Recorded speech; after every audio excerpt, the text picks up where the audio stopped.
Monsieur le ministre du Développement rural,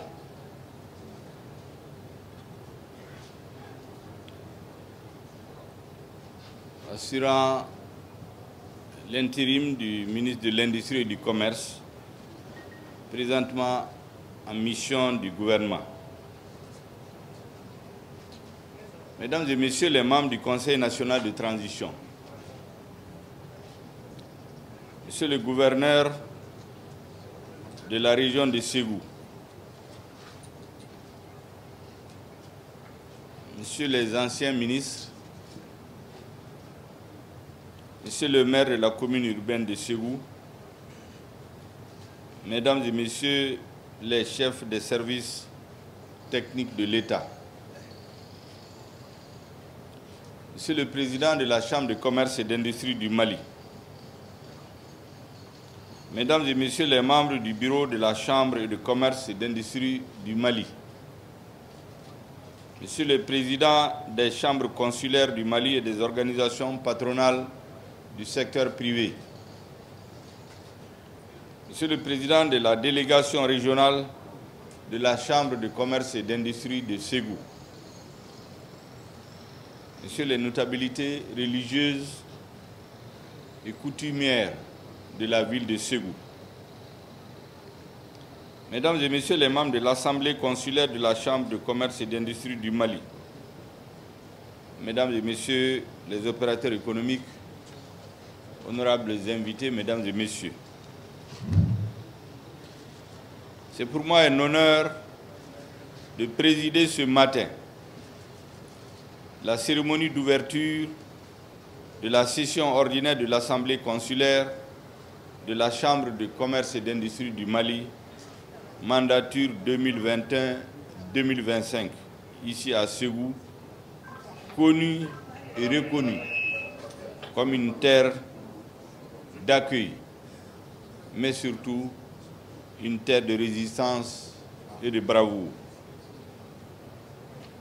C'est encore l'occasion pour moi, Mesdames et Messieurs, de m'incliner devant la mémoire de toutes les victimes civiles et militaires de la crise que connaît notre pays et de saluer de façon particulière la bravoure des forces armées de sécurité qui enregistrent une série de victoires éclatantes sur les forces du mal depuis quelques semaines, confirmant ainsi la montée en puissance, et c'est là pour le plus grand bonheur des Maliennes et Maliens, la montée en puissance, dis-je, de nos forces armées et de sécurité.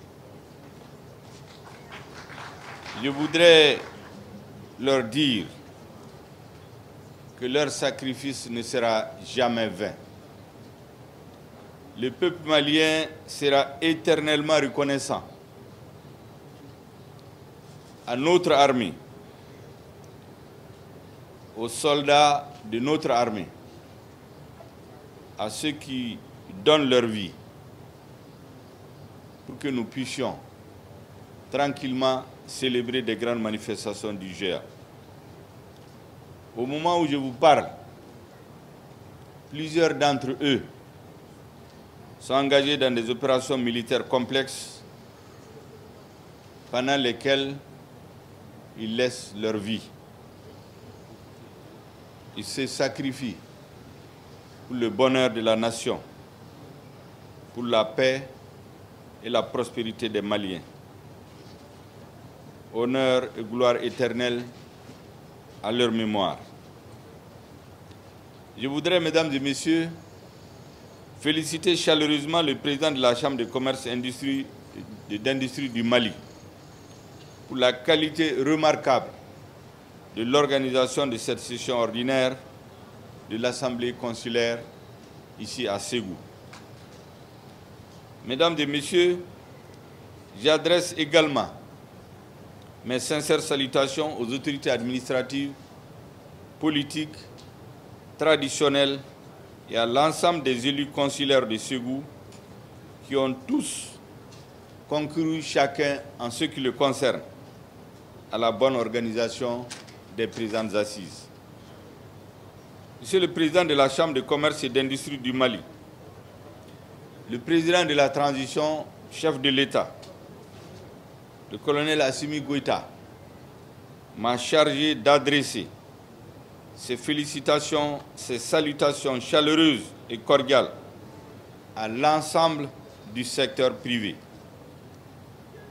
Il vous exprime sa profonde gratitude pour votre dévouement à la cause du développement économique et social et vous exhorte à persévérer dans votre engagement pour un meilleur approvisionnement du marché national en denrées de grande consommation, avant, pendant et après le mois du Ramadan qui s'annonce en avril 2022.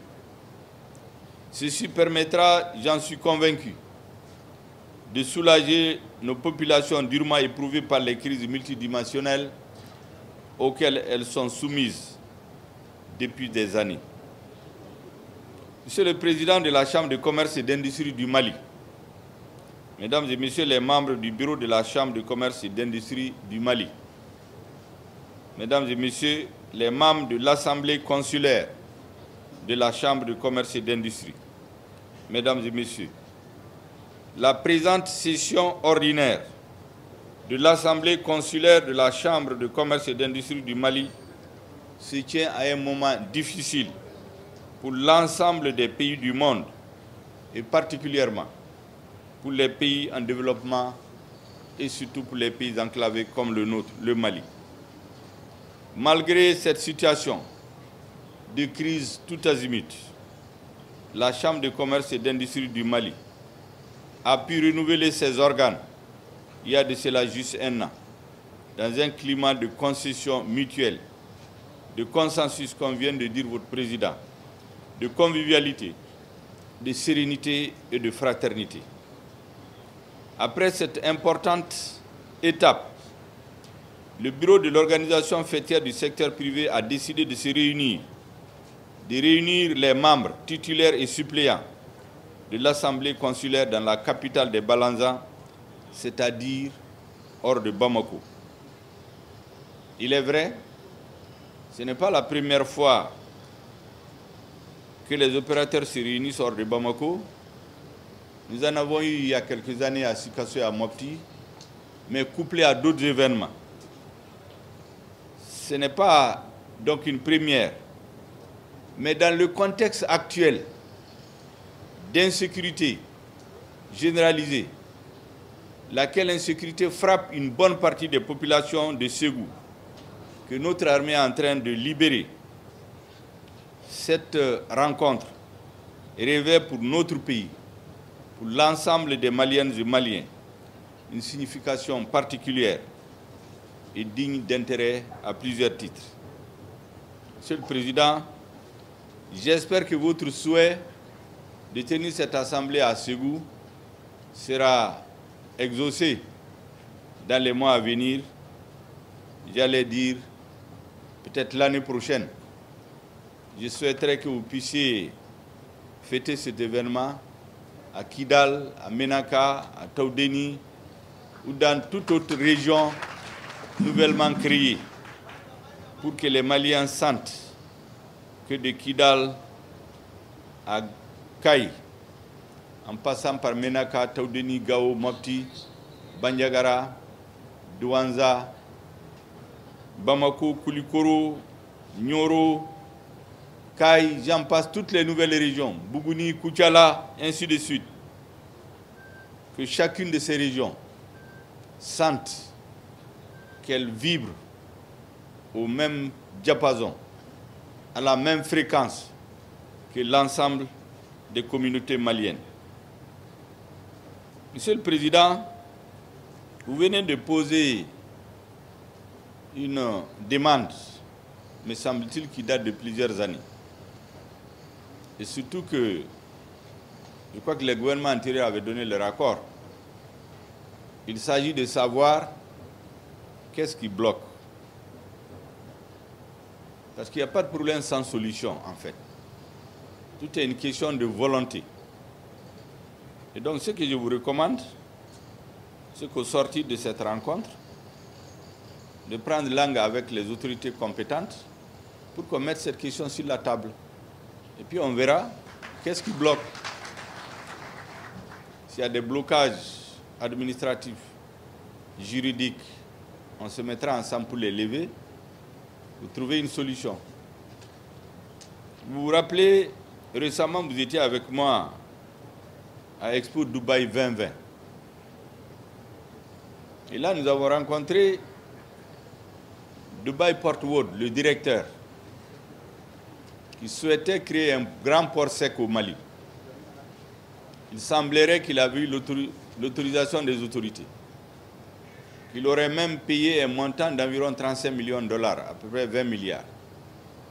Il se plaignait que jusqu'à présent, il n'y a pas de solution. Je lui ai donné la même réponse. Mais j'ai ajouté. J'ai donné la même réponse en lui disant de venir au Mali, discuter avec les nouvelles autorités, avec le ministre des Infrastructures, avec le ministre des Domaines, avec le ministre chargé du Commerce. Et certainement, nous trouverons des solutions. Mais j'ai ajouté que le chantier qui lui avait été promis, il avait été promis sans avoir tenu compte de toutes les difficultés. C'est une zone de 1000 hectares. 1000 hectares à 20 milliards de francs CFA. Convenez avec moi que ce n'est pas cher payé. Mais ce n'est pas ça le plus important. Le plus important, c'est qu'il y a des populations dans cette zone, plus de 13 000 villages, donc minimum 1000 personnes. Donc la question du recasement et du dédommagement n'a pas été résolue. Deuxième problème. La deuxième chose que j'ai dite au président de Dubaï Port World, que j'ai invité, c'est qu'il faut travailler avec le secteur privé malien. Parce que ce port, s'il est construit, qui va déposer ces marchandises? Il faut que les opérateurs économiques maliens y aient intérêt. Donc c'est très simple. Je ne connais pas totalement le dossier, mais je lui ai proposé quelques solutions. D'entrée de jeu, c'est de venir renégocier, mais cette fois-ci avec le secteur privé malien, de créer une société de droit malien, où les secteurs privés maliens, des Maliens vont être actionnaires, même s'ils peuvent garder la majorité. Que les terres qui seront données par l'État ne soient pas litigieuses, parce qu'on ne peut pas déplacer plus de 1000 Maliens, raser plus de 13 villages, sans se poser la question, mais que deviendront ces populations? Ces questions n'avaient pas été résolues par le passé. Il ne suffisait pas de payer l'argent. L'argent n'est pas tout au Mali. Au Mali, c'est l'homme qui est au début et à la fin de tout, en passant par les acteurs économiques. L'État encadre, l'État oriente, l'État fixe les règles du jeu. Et donc, je les ai invités à être là. S'ils viennent dans quelques semaines, je crois que vous serez à côté des représentants du gouvernement pour discuter, négocier, pour que les décisions qui vont être prises soient à l'intérêt de nos partenaires, mais aussi des Maliennes et Maliens qui sont dans le secteur privé, mais aussi de nos populations. Je voudrais, mesdames et messieurs, vous saluer et vous dire qu'actuellement, je ne sais pas ce qui se fait, mais aujourd'hui, la volonté du gouvernement de faire en sorte que chaque Malienne et chaque Malien joue son rôle, et seulement son rôle. Les militaires font la guerre pour libérer notre pays. Les opérateurs économiques font les affaires pour créer les richesses, pour les distribuer, pour nourrir et loger les Maliens. Les artistes que je salue ici, les hommes de culture, parlent, chantent, font des poèmes pour que l'âme des Maliens, le cœur des Maliens, l'esprit des Maliens soit à la hauteur des enjeux du moment. Et ces enjeux, c'est la restauration de l'honneur, de la dignité du peuple malien, de l'ensemble des Maliens. Ce n'est qu'à cela que le président de la transition, le gouvernement de transition, le Conseil national de transition, toutes les institutions de la transition sont dédiées. Je voudrais donc leur dire merci.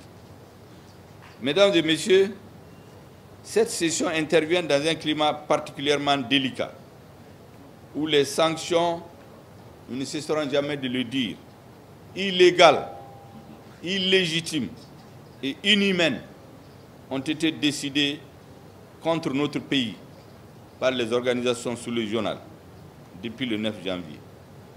Malgré cette crise, les acteurs du secteur privé national n'ont pas courbé l'échine, contrairement aux prévisions des oiseaux de mauvais augure.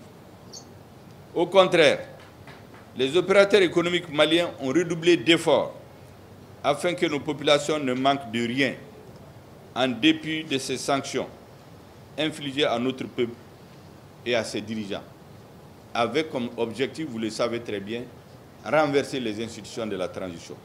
Mais le 14 janvier 2022, le peuple malien a donné sa réponse ferme, a dit non, non et non. Il a choisi la voie de la dignité. Il a choisi la voie de l'indépendance de décision de ses dirigeants. C'est le lieu pour moi, mesdames et messieurs, en ma qualité de Premier ministre et chef du gouvernement, de féliciter le président et l'ensemble des membres du bureau de la Chambre de commerce et d'industrie du Mali, ainsi que tous les importateurs et exportateurs, les industriels, pour avoir travaillé à l'approvisionnement régulier du pays en produits de première nécessité. C'est pourquoi je voudrais vous exhorter, en votre qualité de soldats de l'économie, à plus d'engagement patriotique, afin que le Mali renoue très rapidement avec un climat de sécurité et qu'il retrouve sa pleine souveraineté sur l'ensemble de son territoire. Mesdames et messieurs, comme vous le savez, la situation mondiale est caractérisée par une tension sans précédent qui va sans nul doute impacter les prix de plusieurs produits de grande consommation. Ainsi, il faudra dès à présent informer, sensibiliser nos populations afin qu'elles se préparent à plus de résilience, mais aussi à plus de solidarité. En tout état de cause, mesdames et messieurs, le gouvernement, sous la très haute autorité du président de la transition, ne ménagera aucun effort pour soulager les populations et les permettre de passer cette période qui risquera de connaître de fortes tensions au niveau des prix, notamment les denrées de première nécessité et les hydrocarbures. Vous n'êtes pas sans savoir, mesdames et messieurs, que les prix du blé et du pétrole ont flambé à cause des crises géopolitiques que vous connaissez, que vous voyez tous les jours à la télé. Des gros importateurs, les plus gros importateurs d'ailleurs de blé, l'un des plus grands producteurs d'hydrocarbures, sont aujourd'hui dans une situation de belligérance qui va forcément avoir un impact sur les prix de ces denrées. Il s'agit pour nous de nous adapter.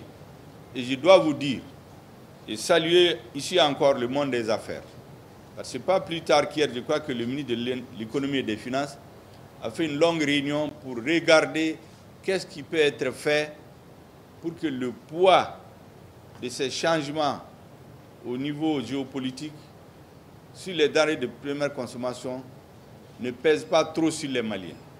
Et là encore, je dois saluer le secteur privé qui a accepté de diminuer même ses marges. Leurs propres bénéfices, ils ont accepté de les diminuer.